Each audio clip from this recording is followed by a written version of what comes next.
अब उतना वोट राजद में ना जाके इसमें चल जाएगा, मान लीजिए 12-13%, तो 25% वोट का अंतर हो गया।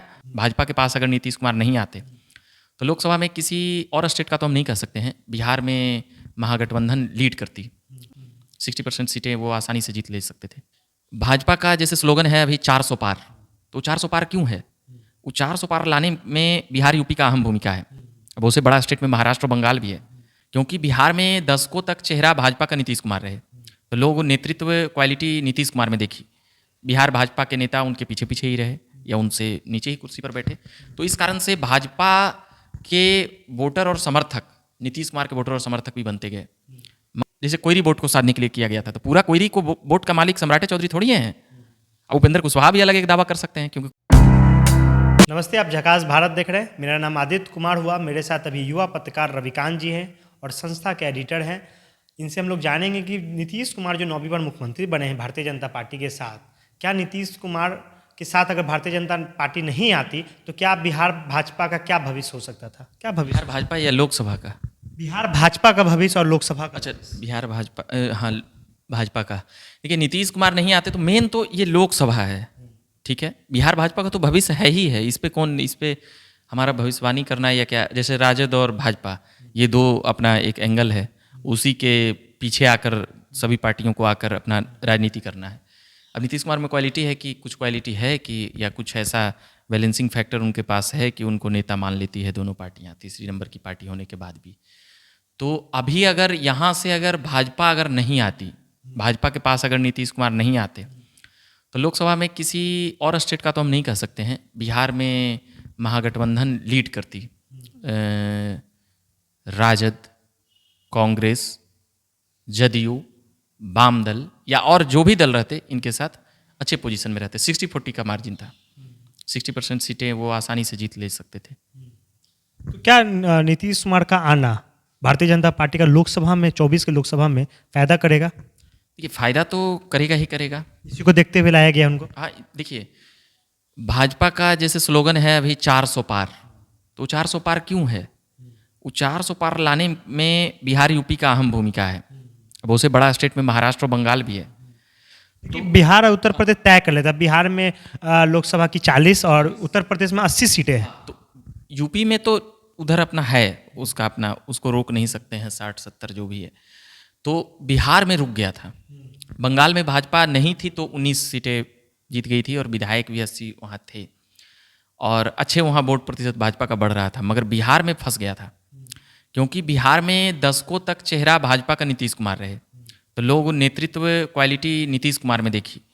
बिहार भाजपा के नेता उनके पीछे पीछे ही रहे या उनसे नीचे ही कुर्सी पर बैठे, तो इस कारण से भाजपा के वोटर और समर्थक नीतीश कुमार के वोटर और समर्थक भी बनते गए।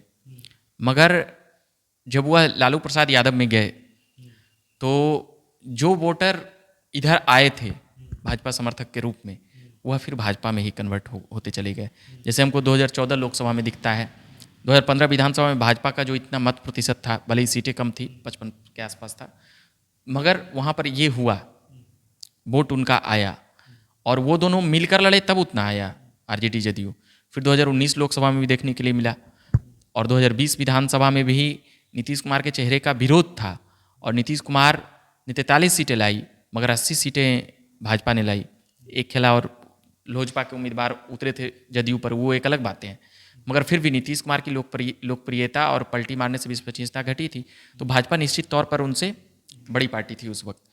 तो अभी 24 लोकसभा में अब नीतीश कुमार और लालू प्रसाद यादव मिल गए तो भाजपा बैकफुट पे चली गई, क्योंकि 3 कौन है इस पे, कोई बड़े बड़े नेता भी बता चुके हैं। लेकिन आपको ऐसा नहीं लगता है कि 2024 या 25 में विधानसभा भी होने वाला है, आरजेडी का जेडीयू में जाना और बीजेपी का जेडीयू में जाना, ये कहीं ना कहीं उनके वोटर को कंफ्यूज भी कर रहा है और उनको नुकसान भी हो सकता है? देखिए, वोटर तो कंफ्यूज होते ही हैं। जैसे नेता किसी को चुने, सरकार में कोई आ गए। 2015 के बाद क्या हुआ? 15 में मैंडेट दिया था राजद जदयू को, ये चल गए भाजपा के साथ। एक डेमोक्रेसी की हत्या उसी वक्त हो गई 17 में। अब इसको कह सकते हैं कि राजनीति के ये सुंदरता भी कई लोग बता सकते हैं, तो वो उनके लिए मुबारक। मगर 2020 में फिर हुआ, किसको जनादेश मिला, 125 सीटें कौन लाया, फिर 22 में सरकार में कौन आ गया, फिर उसके साथ सरकार बना ली है तो फिर 24 में किसके साथ बना ली। जनता तो असमंजस में है ही। सबसे ज़्यादा प्रॉब्लम तो कार्यकर्ताओं को होता ही है। मगर अभी भाजपा की नीतीश कुमार मजबूरी है, नेता मन महसूस करके मानना है 4 महीना, वह मानेंगे ही मानेंगे। उनका 400 पार जो समीकरण है आए ना आए, मगर उसमें एक नीतीश कुमार के रहने से अब भाजपा बिहार में भाजपा यहाँ पर एनडीए की तरफ माहौल कर देती है। एक बातें और है कि नीतीश कुमार को इधर लाने से जो INDI इंडिया अलायंस है वह कमजोर होती है। भाई नीतीश कुमार ने इंडिया गठबंधन को बनाया, पूरा सूत्रधार रहा और उनको सीधे अपने पाले में एनडीए का कर दे लेना नरेंद्र मोदी ने कर लिया, तो भाई तो फायदा तो है। तो नीतीश कुमार के तो वही तो बात कर रहे हैं कि भाजपा में जाने से फायदा है। ये बातें भाजपा में कहा गया, दिल्ली में रखा गया कि क्या आप पिछला रिकॉर्ड दोहरा सकते हैं। तो यहाँ के नेता तो भाई पिछला रिकॉर्ड 39 था, 95% से ज़्यादा सीटें थी। तो अब एक सीटें वो भी किशनगंज, तो वो विषय अलग है। तो 40 में 39 रिजल्ट था, इस बार संभव ही नहीं था। उसके आधा पर भी ले आती तो उसकी जीत होती भाजपा की। तो वो ये माहौल और ये बातें समझ रही थी। नीतीश कुमार का मान लिए कि कितना भी उनका लोकप्रियता घटा है, सरकार के प्रति आरोप प्रत्यारोप लग रहे हैं, जनता में थोड़ा सा आक्रोश है, मगर फिर भी आप उनका 12% 13% वोट को आप नहीं घटा सकते हैं। उतने विरोध के बाद भी नीतीश कुमार 43 सीटों के बाद भी 15% थे, तो कैसे आ गए, ये विषय चिंतनीय है। क्योंकि नीतीश कुमार के पास वोट तो है। अब उतना वोट राजद में ना जाके इसमें चल जाएगा, मान लिया 12-13%, तो 25% वोट का अंतर हो गया। तो 25% का वोट अंतर हो गया जी, तो यहाँ पे खेला तो यहीं पे हो गया। लेकिन आपको नहीं लगता है कि बिहार भाजपा जो हिसाब से सम्राट चौधरी को अध्यक्ष बनाने के बाद जो हिसाब से विरोध कर रही थी, लगातार सदन में घेरा जा रहा था, रोडों पे घेरा जा रहा था, उसके बाद उनको सरकार में लाके मौन कर दिया गया, उससे भारतीय जनता पार्टी को बिहार को बहुत नुकसान हो गया। चाहे अच्छा हो सकता था लोकसभा में भाजपा अपने दम पर, एनडीए के दम पर और सीटें ला सकती थी।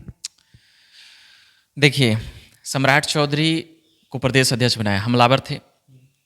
विजय सिन्हा विपक्ष के नेता थे। हरी सहनी अभी उनको चेहरा बनाने का प्रयास किया जा रहा था। तो ये सभी बातें हैं, मगर किसी भी नाम को जन जन तक जाने में और धरातल के एकदम आखिरी व्यक्ति तक जाने में दशकों लगता है। तो सम्राट चौधरी को अपने क्षेत्र में लोकप्रिय हो सकते हैं।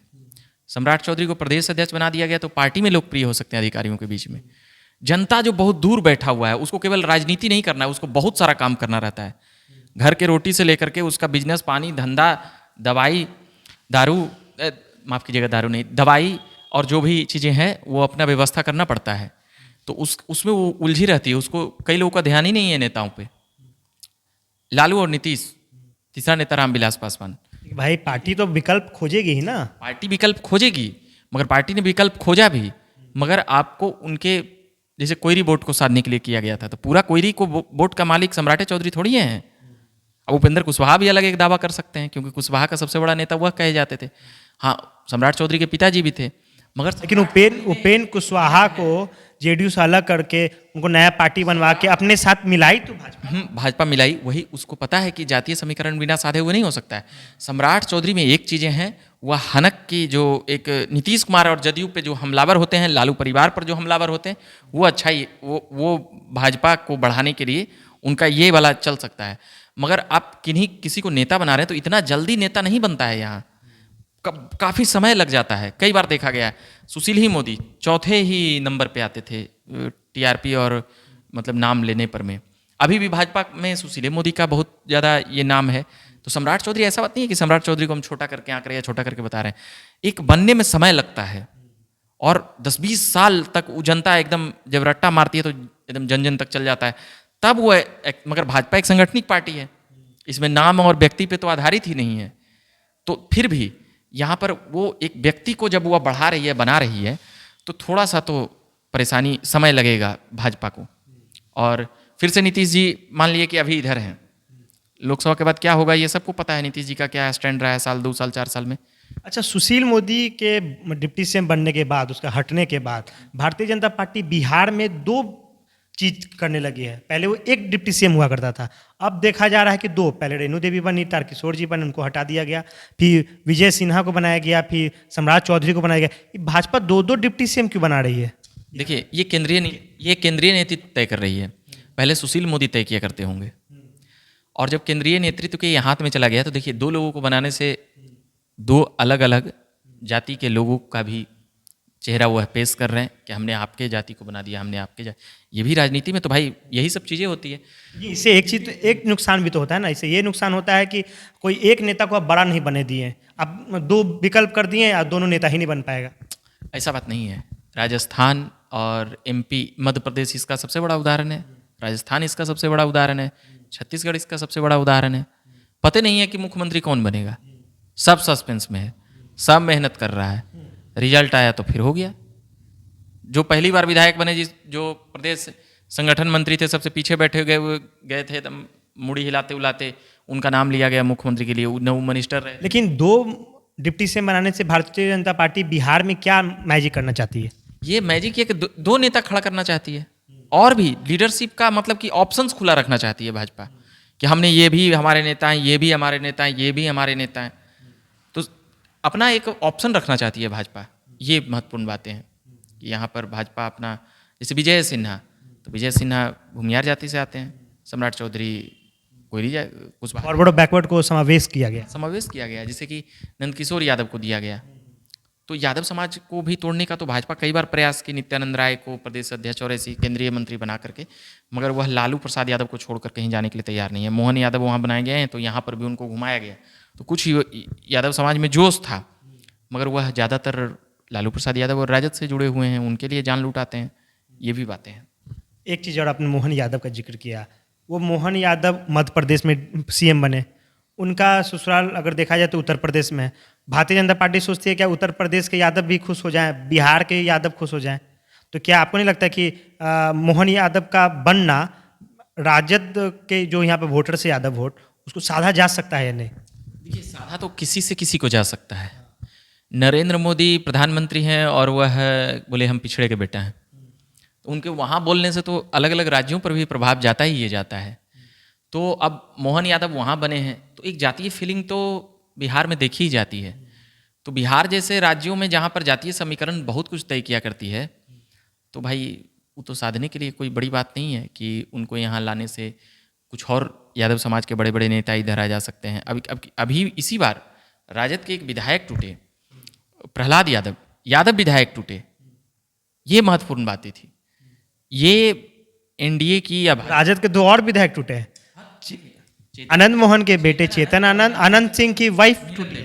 तो वो दोनों, देखिए, यादव को तोड़ लेना, यादव लीडर को तोड़ लेना राजद से, ये बड़ा बात है। पहले भी रामकृपाल यादव को तो मतलब कि लाया गया था, उधर से सीट नहीं मिला था, अपमानित किया गया था, तो उधर आकर बने थे, मगर उनको फिर ज़्यादा कहा जा सकता है प्रमोट नहीं किया गया, या उनमें वैसी लीडरशिप क्वालिटी नहीं थी कि नीतीश कुमार को चैलेंज कर दें। ये भी बातें आ सकती है। तो मोहन यादव, कोई शक नहीं है कि वो उनको इधर भाजपा घुमाकर अपना राजनीतिक वोट बैंक को साधना चाहेगी, इस पर कोई शक नहीं है।